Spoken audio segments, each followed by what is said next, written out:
Haleluya! Iyi ni ya channel Ubugingo Buhoraho TV.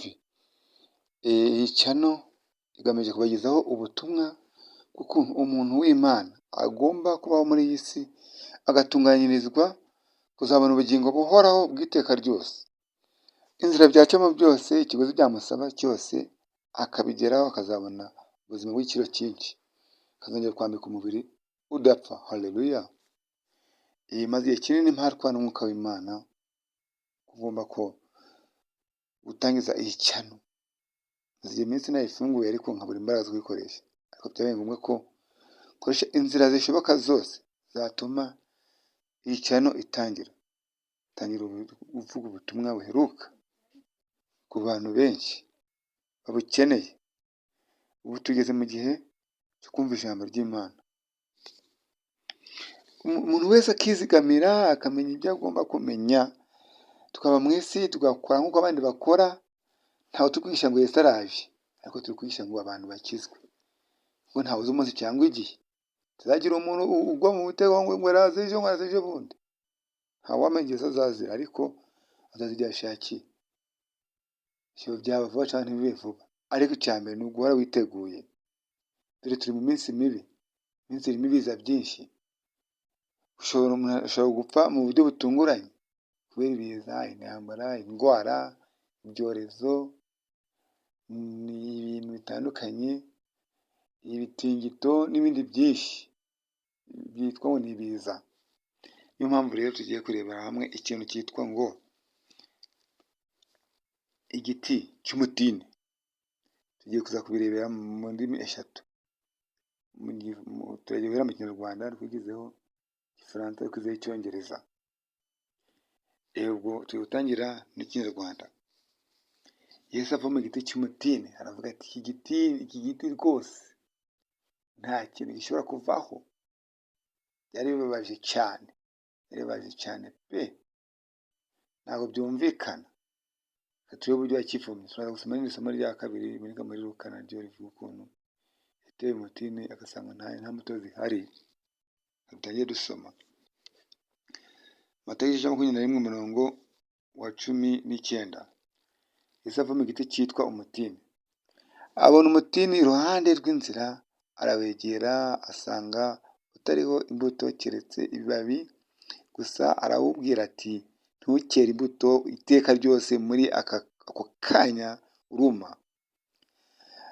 Abigishwa babibonye baratangara bati, mbega uhereye ko wuma muri ako kanya?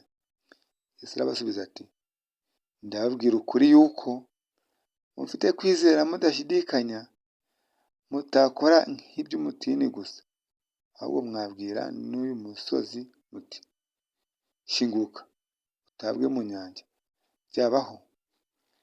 Reka twongere turebe no mu Gifaransa iri somo. Haleluya! Turebe iri somo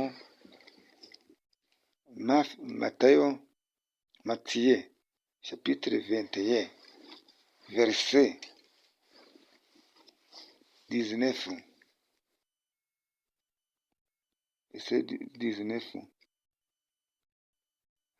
Le figuier maudit. Voyant un figuier sur le chemin, il s'est approché, mais il n'y a trouvé que des feuilles, et il lui dit que jamais fruit ne naisse de toi. Et à l'instant, le figuier sécha.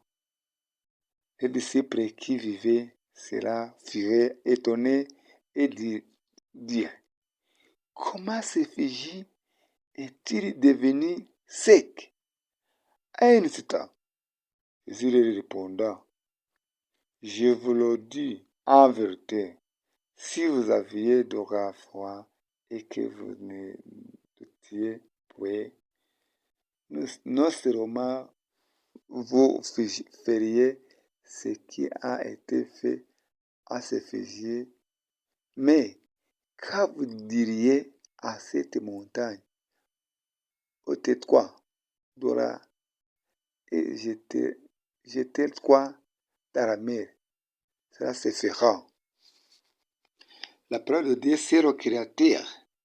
Même la parole de Jésus, c'est le Créateur aussi. Let us speak in English. Matthew chapter 21, verse 19 to 21, 21st. And seeing a fig tree by the road, he came to it and found nothing on it but leaves, and said to it, Let no fruit grow on you ever again. Immediately the fig tree fled away. And then the disciples saw it, they marveled, saying, How did the fig tree wither away so soon? So Jesus answered and said to them, Assuredly, I say to you, if you have a faith and do not double, you will not only do what was done to the fig tree, but also if you say to this mount, be removed and be cast into the sea, it will be done. Okay.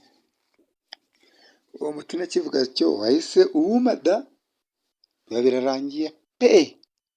Uwo mutini ugereranywa umuntu wahawe ijambo ry'Imana akaryumva yarangiza bakaza kugira ngo barebe ko yaba yarigumyemo. Hari abantu benshi b'abakristo basenga ariko ukibaza aba bantu bazakizwa ryari. Reka turebe irindi somo uko rivuga. Twongere kureba umugani w'umutini warumbye, kandi abacira uyu mugani ati, hariho umuntu wateye umutini mu ruzabibu rwe, bukeye araza awushakaho imbuto arazibura, abwira umuhinzi ati, dore none uyu mwaka ni uwa gatatu nza gushaka imbuto kuri uyu mutini sinzibone, uwuce urakomeza kunyunyuriza iki ubutaka?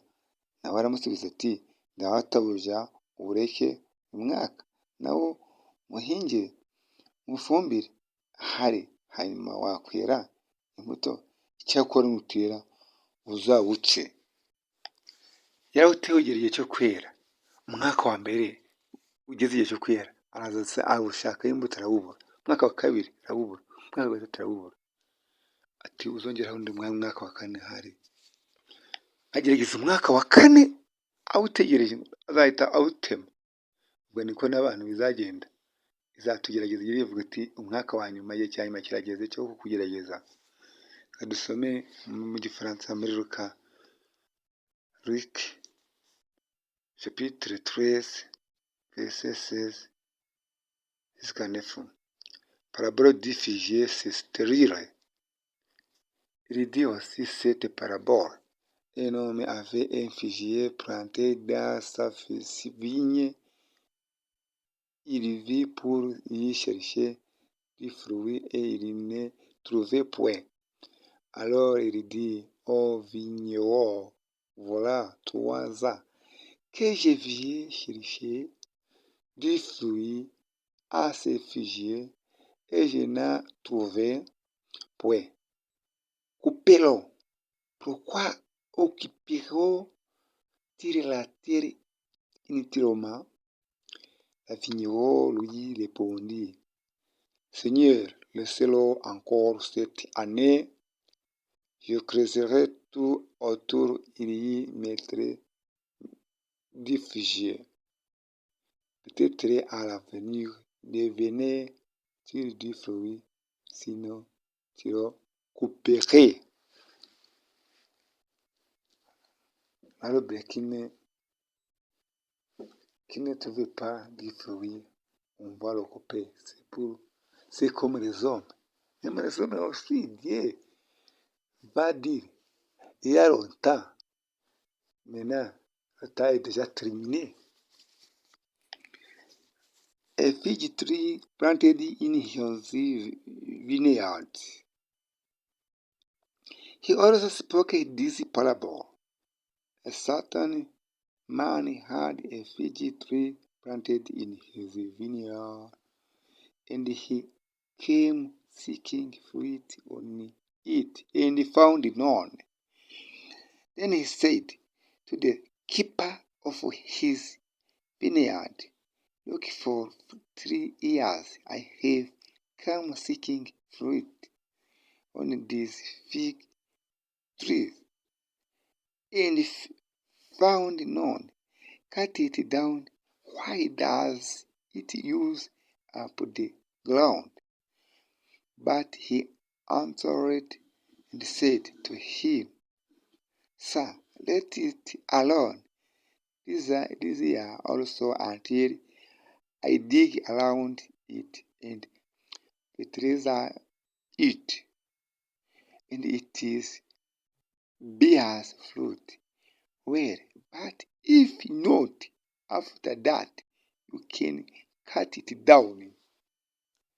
Maybe if a tree don't found a fruit, they will cut down. It's like a man, like the man's cat maybe will cut down the man. You have to be converted. Tutane n'ikinyarwanda kugira ngo tubabwire neza yuko Imana izagira igihe ivuga iti ubu ndambiwe abantu niremeye, iti ubu ngubu ngiye kubashyira ku ruhande, ngiye kubasezeraho. Reka natwe twizere ko tugomba kwirinda ibyo bintu bitazadubaho mu izina rya Yesu.